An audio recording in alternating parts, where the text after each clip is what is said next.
Siapakah Dajjal? Menurut keyakinan para ulama, Dajjal adalah seorang anak Adam dalam arti ia adalah seorang manusia biasa. Namun, ia memiliki kekuatan yang tidak dimiliki oleh kebanyakan manusia pada umumnya.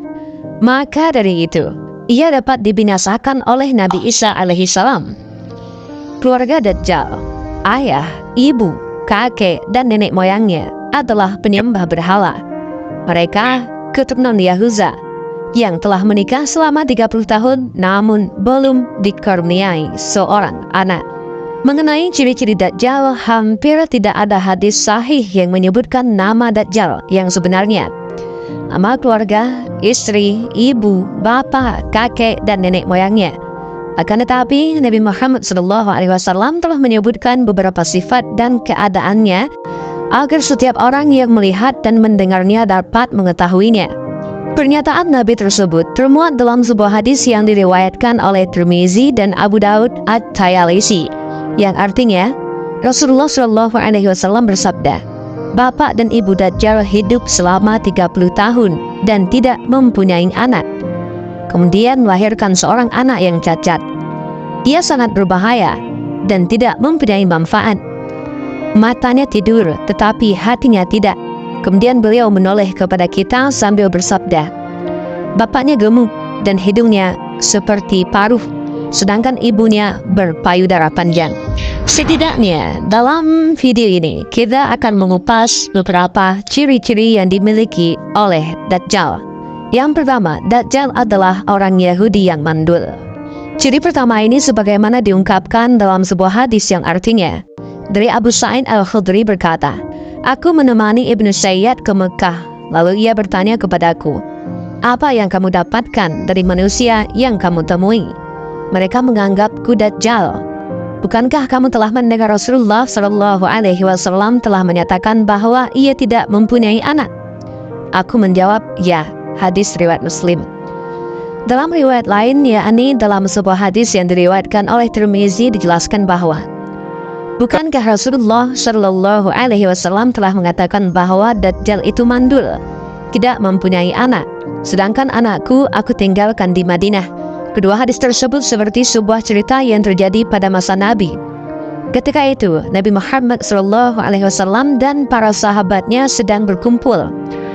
Ada seorang bernama Ibnu Sayyad. Ia memiliki semua ciri khas Dajjal. Umar bin Khattab pun bersumpah di samping Nabi Muhammad bahwa Ibnu Sayyad adalah Dajjal. Tetapi Nabi tidak menjawabnya, karena ia tidak mendapatkan wahyu mengenai hal itu. Oleh karena itulah Nabi Muhammad tidak menyatakan secara pasti bahwa dia adalah Dajjal atau yang lainnya. Dan karena itu pula ia berkata kepada Umar bahwa jika Ibnu Sayyad benar Dajjal, maka Umar tidak akan pernah bisa membunuhnya.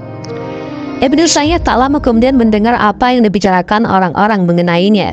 Ia pun merasa sangat terluka dan berusaha membela diri bahwa ia bukan Dajjal, dan berhujjah bahwa yang dikabarkan oleh Nabi tentang sifat-sifat Dajjal yang tidak sesuai dengan keadaannya. Ibnu Sayyad mengaku bahwa ia seorang Muslim sedangkan Dajjal adalah kafir. Ia memiliki keturunan sedangkan Dajjal mandul. Ia bisa memasuki kota Mekah dan Madinah, sedangkan Dajjal tidak bisa. Yang kedua, ciri-ciri Dajjal adalah berbadan tinggi dan besar. Fatimah binti Qais mengatakan, "Saya telah mendengar muadzin Rasulullah SAW memanggil untuk melaksanakan salat. Saya pun pergi ke masjid dan salat berjamaah dengan Rasulullah SAW. Setelah selesai salat, Rasulullah SAW naik ke atas mimbar. Di atas mimbar, Nabi seperti bergurau dan berkata, 'Jangan ada yang bergerak. Hendaklah semua duduk di atas sajadahnya.' Kemudian berkata, 'Tahukah kamu mengapa aku memerintahkan kamu jangan ada yang pulang?' Kami menjawab, 'Allah dan Rasulnya yang lebih tahu.' Rasulullah SAW berkata lagi, 'Demi Allah, aku menyuruh kalian berkumpul di sini bukan bermaksud ingin menakut-nakuti dan bukan juga memberi kabar gembira. Aku ingin menceritakan kepada kalian bahwa Tamim Ad-Dari adalah seorang Nasrani. Kemudian dia datang kepadaku dan masuk Islam. Dia menceritakan kepadaku satu kisah tentang Dajjal. Kisah yang dia ceritakan itu sesuai dengan apa yang telah aku ceritakan kepada kalian sebelumnya. Katanya, dia bersama 30 orang kawannya pergi ke laut dengan menaiki kapal. Angin kencang datang bertiup dan ombak besar membawa mereka ke tengah-tengah samudera yang luas. Mereka tidak dapat mengendalikan kapalnya dan membawanya ke pantai. Ia pun terpaksa terkatung-katung di tengah laut selama 1 bulan. Setelah berjuang keras melawan badai, mereka akhirnya terdampar di sebuah pulau tak berpenghuni. Di pulau itu mereka bertemu dengan binatang yang sangat tebal bulunya. Mereka kemudian bertanya kepada binatang itu, "Makhluk apa engkau ini?" Binatang itu menjawab, "Saya adalah Al-Jassasah." Mereka kemudian bertanya, "Apa itu Al-Jassasah?" Binatang itu hanya menjawab, "Wahai kumpulan lelaki, pergilah kamu ke tempat ini untuk menjumpai lelaki macam ini. Sesungguhnya dia pun ingin berjumpa dengan kamu." Mereka pun pergi ke tempat yang ditunjukkan oleh binatang itu. Di sana, mereka menjumpai seorang lelaki yang sangat besar dan tegap. Artinya, mereka tidak pernah melihat orang sebesar itu. Dari tangannya sampai ke tengkuknya dikuatkan dengan besi. Begitu juga dari lututnya sampai ke telapak kakinya. Mereka bertanya, "Siapakah Anda?" Orang seperti raksasa itu menjawab, "Kamu telah mendengar cerita tentangku. Sekarang aku pula ingin bertanya, siapa kamu ini?" Mereka menjawab, "Kami adalah manusia berbangsa Arab. Kami pergi ke laut menaiki kapal. Tiba-tiba datang ombak besar membawa kami ke tengah-tengah samudera luas, dan kami berada di lautan selama 1 bulan. Akhirnya kami terdampar di pulau yang Tuhan tempati ini. Pada mulanya, kami berjumpa dengan binatang yang sangat tebal bulunya, sehingga kami tidak dapat mengenali kelaminnya. Kami tanya siapa dia, katanya Al-Jassasah. Kami tanya apa maksudnya. Dia hanya menjawab, "Wahai kumpulan lelaki, pergilah kamu ke tempat ini untuk menjumpai lelaki macam ini. Sesungguhnya dia pun ingin berjumpa dengan kamu. Itulah sebabnya kami datang ke tempat ini. Sekarang kami sudah berjumpa dengan Tuhan dan kami ingin tahu siapa Tuhan sebenarnya." Makhluk yang sangat besar itu belum menjawab pertanyaan mereka, justru balik bertanya kepada mereka, "Ceritakan kepadaku keadaan kebun kurma yang di Baisan itu," yaitu kebun kurma yang ada di negeri Syam. Mereka menjawab, "Keadaan apaannya yang Tuhan maksudkan?" Orang besar itu menjawab, "Maksudku adalah pokok kurma itu berbuah." Setelah mereka menjawab bahwa pokok kurma itu berbuah, orang besar tadi berkata, "Aku takut pokok itu tidak berbuah." Orang besar itu bertanya lagi, "Ceritakan kepadaku tentang sungai Tabarah." Mereka menjawab, "Tentang apanya yang Tuhan maksudkan?" Lelaki itu menjawab, "Maksudku airnya apakah masih ada?" Mereka menjawab, "Airnya tidak surut." Lelaki itu berkata, "Air sungai itu disangsikan akan kering." Akhirnya, lelaki seperti raksasa itu berkata, "Kalau begitu ceritakan kepadaku tentang Nabi Al-Amin itu, apa yang dia buat?" Mereka menjawab, "Dia telah berhijrah dari Mekah ke Madinah." Lelaki itu bertanya lagi, "Apakah dia diperangi oleh orang-orang Arab?" Mereka menjawab, "Ya, dia diperangi oleh orang-orang Arab." Lelaki itu bertanya lagi, "Kalau begitu, apa pula tindakan dia terhadap mereka?" Mereka ceritakan bahwa Rasulullah SAW telah mengembangkan dakwahnya dan sudah ramai pengikutnya. Orang besar itu berkata lagi, "Memang begitulah, padahal mereka beruntung jika taat kepadanya." Kata orang besar itu lagi, "Sekarang aku terangkan kepada kamu bahwa aku adalah Al-Masih Dajjal. Nanti aku akan diberi izin keluar, lalu aku pun akan menjelajah dunia ini. Dalam masa 40 malam sudah dapat aku jalani semua, kecuali Mekah dan Madinah yang aku tidak dapat memasukinya.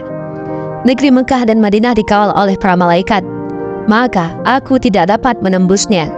Kata Tamim Ad-Dari lagi, Rasulullah SAW menekankan tongkatnya di atas mimbar sambil berkata, "Inilah negeri yang tidak dapat dimasukinya, yaitu Madinah."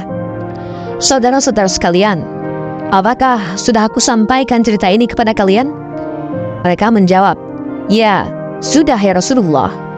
Dan begitulah kisah sahabat yang pernah berjumpa dengan Dajjal. Dari cerita ini, tentunya kita sudah tahu ciri Dajjal yang kedua, yaitu berbadan besar. Karena sahabat yang menceritakan kepada Nabi menyebutkan bahwa mereka bertemu dengan lelaki yang besar ataupun raksasa. Yang ketiga, ciri-ciri Dajjal adalah berkulit coklat, bersih, dan berwajah kemerah-merahan. Ciri-ciri ini dijelaskan dalam sebuah hadis, yaitu dari Ibnu Umar radhiyallahu anhu. Rasulullah shallallahu alaihi wasallam bersabda, "Maka aku pergi sambil menoleh, tiba-tiba ada laki-laki yang berkulit merah." Hadis riwayat Bukhari, Muslim, dan Malik dalam Al-Muwatta. Dari Ibnu Abbas radhiyallahu an bahwa Rasulullah shallallahu alaihi wasallam berkata tentang Dajjal, ia cacat dan putih kemerah-merahan. Selanjutnya, ciri-ciri Dajjal adalah kedua matanya cacat. Mata kanannya buda, bagaikan buah anggur yang bulat, tidak menonjol dan tidak pula cekung, sedangkan mata kiri yang digunakan untuk melihat bersinar kehijauan, tajam, penuh amarah, dan di dalamnya terdapat kulit atau daging yang tumbuh, seolah-olah sudah menyatu dengan darah. Berdasarkan penjelasan tersebut dapat dikatakan bahwa Dajjal memiliki dua mata yang cacat. Mengenai kecacatan mata Dajjal sudah diterangkan dalam hadis Nuwas bin Sam'an radhiyallahu an yang menyebutkan bahwa Dajjal adalah seorang pemuda yang berambut keriting dan cacat matanya. Sedangkan dalam hadis yang diriwayatkan Tirmizi disebutkan bahwa matanya berdiri. Dalam hadis lain, Huzaifah bin Al-Yaman menyebutkan, sesungguhnya Dajjal itu matanya terhapus dan di atasnya terdapat selaput mata yang tebal. Hadis riwayat Muslim. Dalam hadis Ubadah bin Samit disebutkan, Dajjal itu sombong, keriting, cacat, buta, dan matanya melotot. Oleh karena itu, ketahuilah bahwa Tuhan kalian tidak cacat. Ciri Dajjal selanjutnya adalah di antara kedua matanya tertulis kafir. Dalam hadis Huzaifah bin Al-Yaman dikatakan bahwa di antara dua matanya tertulis kata kafir yang dapat dibaca setiap mukmin, baik yang dapat menulis maupun yang tidak dapat menulis. Hadis riwayat Muslim. Dalam hadis lain yang diriwayatkan dari Umar bin Sabit bahwa Rasulullah shallallahu alaihi wasallam bersabda, pada saat beliau memperingatkan orang-orang terhadap bahaya Dajjal, pada dahinya terdapat tulisan kafir yang dapat dibaca oleh setiap orang yang membencinya. Dalam hadis yang diriwayatkan oleh Ibnu Majah, Rasulullah shallallahu alaihi wasallam bersabda, dan di dahinya terdapat tulisan kafir yang dapat dibaca oleh setiap orang yang beriman kepada Allah. Ketika keluar, dia berteriak 3 kali agar didengar oleh para penduduk di timur dan barat. Para ulama menyatakan tulisan yang ada di dahi Dajjal itu adalah tulisan nyata, tapi hanya dapat dibaca oleh orang muslim yang mengetahui hakikat Dajjal dan ciri-cirinya melalui hadis-hadis Nabi. Ada yang mengatakan ketika orang muslim melihat kedua matanya yang cacat itu, dia langsung mengetahui bahwa orang itu kafir tatkala mengklaim dirinya Tuhan, padahal dia punya kondisi tubuh seperti itu. Ciri-ciri Dajjal selanjutnya adalah kakinya renggang. Tidak ada ciri-ciri fisik Dajjal yang tidak dijelaskan oleh Rasulullah SAW, termasuk ciri-ciri kedua kakinya. Perihal tentang ciri kaki Dajjal ini, Nabi Muhammad SAW bersabda yang artinya, Al-Masih ad-Dajjal itu pendek dan kakinya renggang. Dan itulah pembahasan siapa Dajjal sebenarnya dan ciri-cirinya tentang Dajjal. Dan inilah sedikit video yang bisa kami sampaikan tentang Dajjal di video pertama. Mungkin video yang kedua kita akan melanjutkan tentang kisah-kisah Dajjal, yaitu akan kita bahas tentang peringatan para nabi akan datangnya Dajjal ataupun pembahasan-pembahasan yang lain mengenai Dajjal. Demikian video ini. Allahu a'lam bishawab. Assalamualaikum warahmatullahi wabarakatuh.